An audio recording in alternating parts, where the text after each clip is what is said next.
Mukunda jewellers మొట్టమొదటి factory outlet లో long హారాల పండుగ. ఈ ఆఫర్ నవంబర్ 8 నుండి 16 వరకు.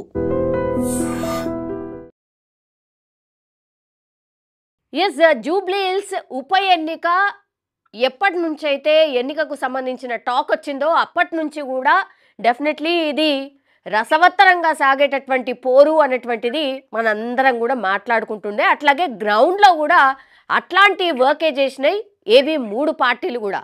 అంటే లాస్ట్ అసలు బీజేపీ ఉందా అన్న దగ్గర నుంచి లాస్ట్ 3-4 డేస్ బండి సంజయ్ ఎప్పుడైతే గ్రౌండ్లోకి వెళ్ళి స్పీచెస్ ఇచ్చాడో అప్పుడు కొంచెం ఏమైనా బీజేపీ వైపు కూడా మళ్ళీ అవకాశం ఉందా అంత అగ్రెసివ్ స్పీచ్లు కూడా ఇచ్చిండ్రు. కానీ ఫస్ట్ నుంచి కూడా ఇది కంప్లీట్లీ కాంగ్రెస్ వర్సెస్ బీఆర్ఎస్గానే ఉంటుంది అనే చర్చ మాత్రం నడిచింది. అందులో భాగంగానే ఇప్పుడు ఒక్కో ఎగ్జిట్ పోల్ వస్తోంది. మనం గతంలో కూడా అంటే మొన్న కూడా మనం ఈ ఎట్లా ఉండొచ్చు, మూడ్ ఆఫ్ ది పబ్లిక్ ఎట్లా ఉండొచ్చు ఏంటి అనేది కూడా ఈ చాణక్య స్ట్రాటజీస్ పొలిటికల్ సర్వేకి సంబంధించిన ఓనర్ ఎవరైతే ఉన్నారో చాణక్య గారు ఆ రోజు వచ్చి మాట్లాడినప్పుడు కూడా ఆయన చెప్పిండ్రు. అంటే పబ్లిక్ మూడ్ ఇలా ఉంది, బట్ ఆఫ్టర్ 10 or 15 డేస్ మారే అవకాశం ఉంది, చెప్పలేము, కొంత డేంజర్ జోన్లో బీఆర్ఎస్ ఉన్నట్టు కనిపిస్తోంది, చూడాలి ఎట్లుంటుందో ఏంటి అనేది. కానీ ఈరోజు ఎగ్జిట్ పోల్ ప్రిడిక్షన్ ఇది ఒక్కసారి చూడండి. చాణక్య స్ట్రాటజీస్ ఇచ్చినటువంటి ఈ సర్వే వివరాల ప్రకారం అయితే 46%తోని కాంగ్రెస్ పార్టీ లీడ్లో ఉన్నట్టుగా, బీఆర్ఎస్ ఏమో 43%, అంటే ఆల్మోస్ట్గా చాలా దగ్గరగా ఉన్నట్టు. అంటే పర్సంటేజ్ వైజ్గా మనం చూసినప్పుడు కేవలం 3% మాత్రమే డిఫరెన్స్ కనిపిస్తోంది. కానీ బీజేపీ చాలా వరకు తగ్గిపోయి కేవలం 6%కి పడిపోయింది. ఇక అదర్స్ అయితే 5%గా ఉన్నారు, ఎందుకంటే 58 మంది పోటీలో ఉన్నారు కదా. సో అట్లా 5% మిగతా వాళ్లకు పడ్డటువంటి సిచ్యువేషన్. సో ఒక్కసారి మాట్లాడే ప్రయత్నం చేద్దాం. మనతో పాటు చాణక్య గారు జాయిన్ అవుతున్నారు.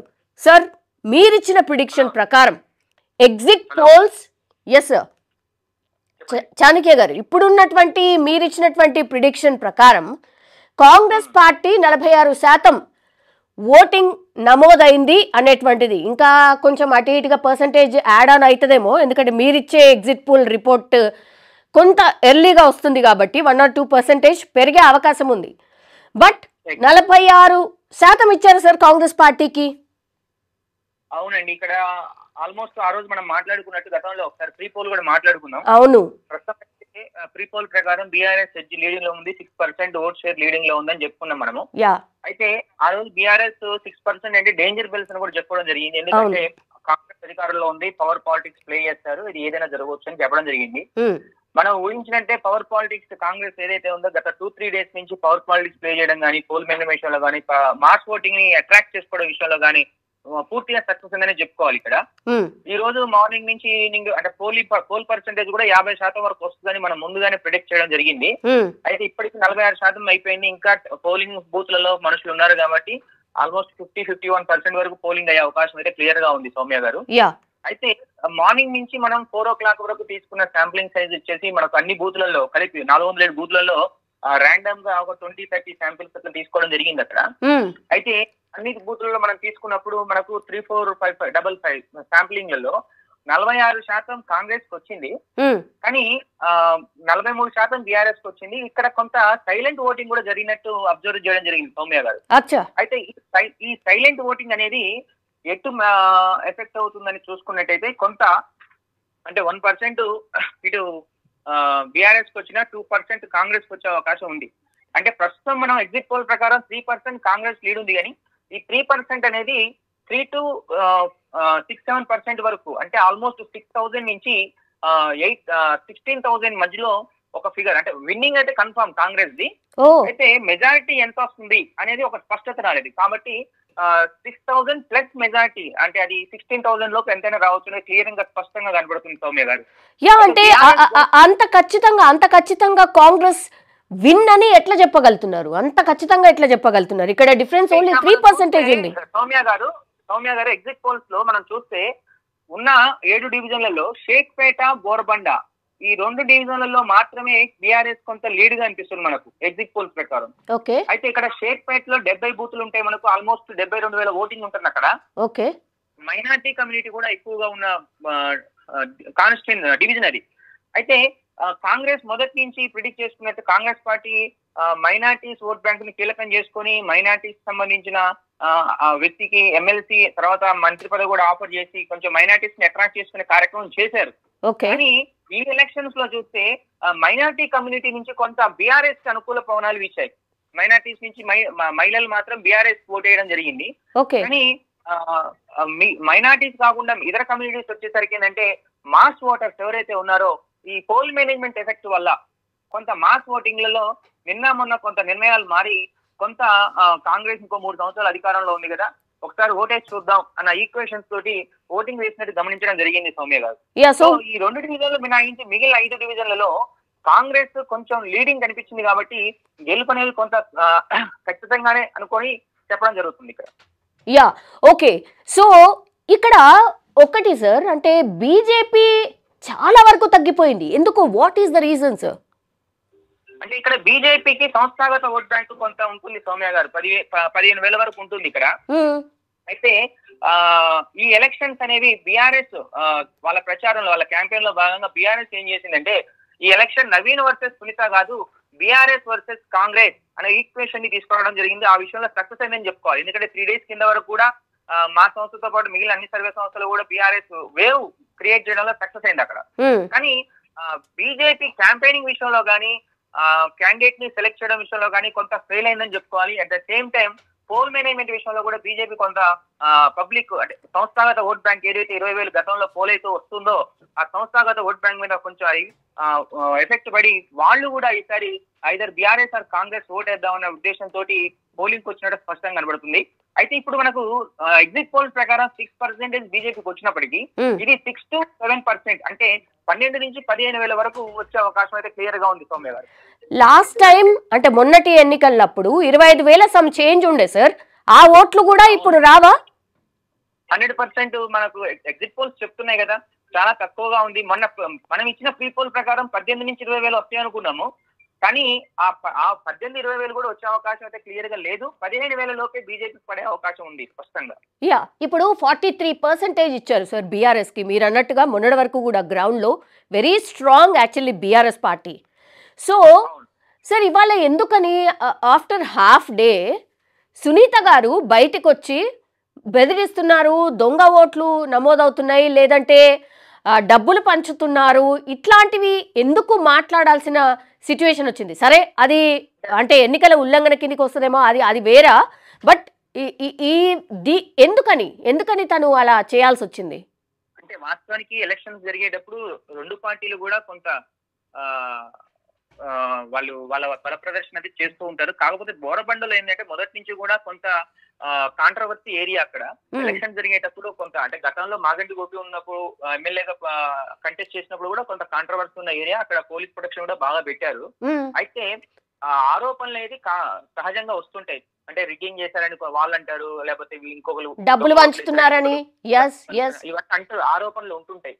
ఎందుకంటే పవర్ పాలిటిక్స్ వాడడంలో, ఎందుకంటే రూలింగ్ లో గవర్నమెంట్ కాంగ్రెస్ ఉంది కాబట్టి పవర్ పాలిటిక్స్ ప్లే చేయడంలో వాళ్ళు ఉంటారు. At the same time Jubilee Hills లో బీఆర్ఎస్ వేవ్ ఎక్కువగా ఉంది కాబట్టి వీళ్ళు కూడా గెలుపురైన ఆశతో వీళ్ళు కూడా ఉంటారు. కాబట్టి ఇలాంటి ఆరోపణలను ఎదుర్కోవడం కోసం ఏదైనా వాళ్ళు తీసుకున్న నిర్ణయాలు కావచ్చు అవి. ఏ డివిజన్ ఇప్పుడు దెబ్బ కొట్టింది సార్ బీఆర్ఎస్ ని మీ అంచనా ప్రకారం? బీఆర్ఎస్ ని యాక్చువల్ గా వాళ్ళు మొదటి నుంచి పెట్టుకుంది వెంగళరావు నగర్, యూసఫ్ కూడా బీఆర్ఎస్ లీడ్ వస్తుంది అనుకున్నారు యాక్చువల్ గా. అట్ ద సేమ్ అయితే రెహమత్ నగర్ వచ్చేసి కాంగ్రెస్ కి ఎక్కువగా లీడింగ్ అనిపిస్తుంది. అండ్ సోమాజీ కూడా క్లాస్ ఓటింగ్ ఉంటుంది. క్లాస్ ఓటింగ్ శ్రీనగర్ కాలనీలో ఉన్న క్లాస్ ఓటింగ్ బీఆర్ఎస్ చేస్తారని వాళ్ళు బీఆర్ఎస్ వాళ్ళు ఊహించుకుంటూ వచ్చారు. కానీ ఇక్కడికి వచ్చేసరికి ఏమైందంటే రెహమత్ నగర్, బోరబండ, ఎర్రగడ్డలో ఉన్న మాస్ ఓటింగ్ ఏదైతే ఉందో వాళ్ళు ఇక్కడ కాంగ్రెస్ అంటే వాళ్ళు అంటే కాంగ్రెస్ ప్రభుత్వం రూలింగ్ పార్టీ ఏదైతే పవర్ పాలిటిక్స్ పే చేస్తారో అది కొంచెం బాగా ఎఫెక్ట్ పెట్టిందని చూపించారు. ఇంకొక డివిజన్ లో అయితే చీరల పంపిణీ కూడా చేసినట్టు మన సర్వే కంపెనీకి తెలిసింది.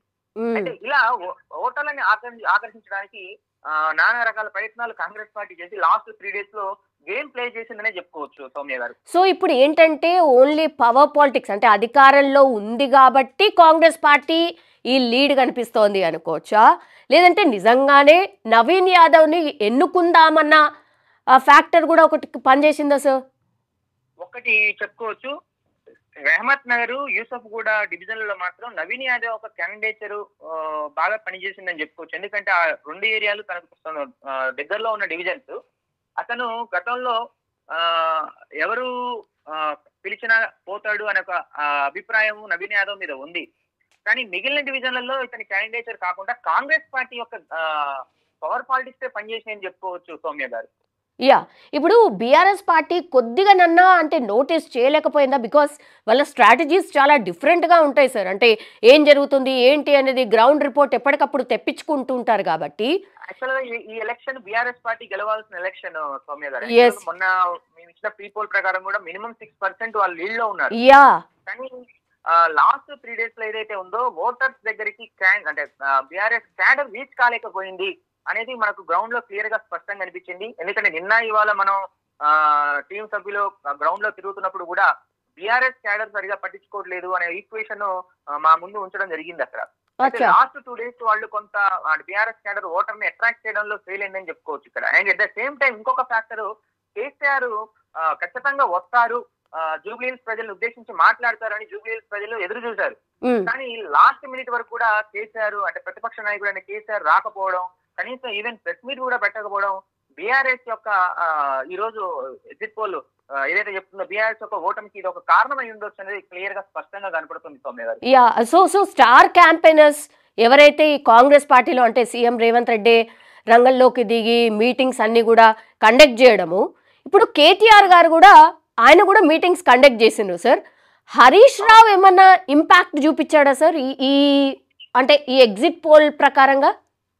లేకపోవడం చెప్పాలంటే హరీష్ రావు గారు లేకపోవడం కొంత ఎఫెక్ట్ అయింది. ఎందుకంటే ఎలక్షన్స్ టైంలో వాళ్ళ ఫాదర్ మరణించడం, తర్వాత ఒక 10 రోజులు అక్కడే ఆగిపోవడం, క్యాంపెయినింగ్ టైంలో కీలకమైన దశలో తను లేకపోవడం, లాస్ట్ 2 days క్యాంపెయినింగ్ రావడం కొంత ఎఫెక్ట్ పడుతుందని చెప్పుకోవచ్చు. ఎందుకంటే అటు బీఆర్ఎస్ పార్టీలో కేసీఆర్ తర్వాత కేటీఆర్ కావచ్చు, హరీష్ రావు కావచ్చు, వీళ్ళు కీలకం. అయితే క్యాంపెయినింగ్ టైంలో ఓటర్స్ ని రీచ్ కాకపోవడంలో కొంత నెగ్లెక్ట్ చేశారని చెప్పుకోవచ్చు. ఇక్కడ స్వయం కృతాపరాధని చెప్పారు. ప్రజలు ప్రీపోల్ ప్రకారం బీఆర్ఎస్ పార్టీకి ఓట్ వేయడానికి సిద్ధంగా ఉన్నప్పటికీ వాళ్ళు ఓటర్లని రీచ్ అవ్వడంలో ఫెయిల్ అని వాళ్ళ స్వయం కృతాపరాధంగా చెప్పుకోవచ్చు సౌమ్య గారు. ఇక్కడ 1, 2, 3 ఫ్యాక్టర్స్. ఏం ఫ్యాక్టర్స్ ఈ రిజల్ట్ కి కారణం సార్? లాస్ట్లీ ఒకటి, బీఆర్ఎస్ పార్టీ లాస్ట్ 3 days ఏదైతే పవర్ పాలిటిక్స్ ప్లే చేయడంలో ఫెయిల్ అయిందో, at the same time KCR ప్రజలు కేసీఆర్ ని ఎక్స్పెక్ట్ చేశారు, కేసీఆర్ రాకపోవడం, జూబ్లీహిల్స్ ప్రజల్ని అడ్రస్ చేస్తూ కనీసం ప్రెస్ మీట్ కూడా పెట్టకపోవడం, బీఆర్ఎస్ సింపటైజర్స్ ఎవరైతే ఉన్నారో వాళ్ళని కొంత నిరాశకు గురి చేసిందని చెప్పుకోవచ్చు. At the same time Congress last 3 days లో కాంగ్రెస్ పార్టీ ప్లే చేసిన పవర్ పాలిటిక్స్ మాస్ ఓటింగ్ ని అట్రాక్ట్ చేయడంలో వాళ్ళు తీసుకున్న చర్యలు కావచ్చు, అండ్ అదర్ ఓటర్స్ అంటే ఎవరైతే షిఫ్టెడ్ మైగ్రేట్ ఓటర్స్ ఉంటారో వాళ్ళని రీచ్ అవ్వడంలో కూడా కాంగ్రెస్ కొంచెం కీలకంగా పనిచేసిందని చెప్పుకోవచ్చు సౌమ్య గారు.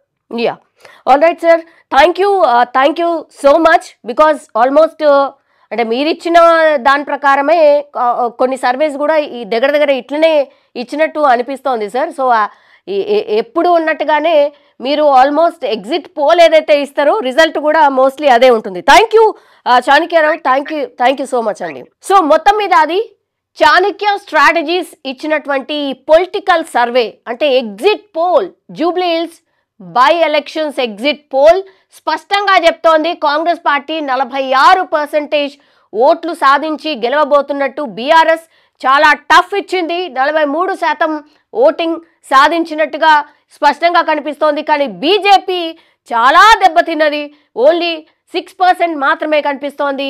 ఇక మిగతా అందరినీ ఈ పార్టీస్ అందరినీ దెబ్బకొట్టింది మాత్రం ఈ అదర్స్ ఎవరైతే ఉన్నారో 5% ఓట్లను చీల్చారు. గతంలో ఇక్కడ ఏ ఎన్నికలు జరిగినా కేవలం 20 మంది 19 మంది మాత్రమే కంటెస్ట్ చేసేవాళ్ళు. ఈసారి 58 మంది. ఆ 58 మంది చీల్చినటువంటి ఓట్ల శాతం ఈ 5%. ఈ 5% ఒకవేళ ఈ 3 పార్టీలకు ఎవరు పడినా కొంత గౌరవపదమైనటువంటి ప్లేస్లో ఉండేవాళ్ళు, లేదంటే అసలు గెలుపు ఓటమిలను కూడా డిసైడ్ చేసే అవకాశం అయితే ఉండేది. అండ్ ఇక్కడ మీరు చూడొచ్చు డివిజన్ వైజ్గా ఓట్ల షేర్ ఇది.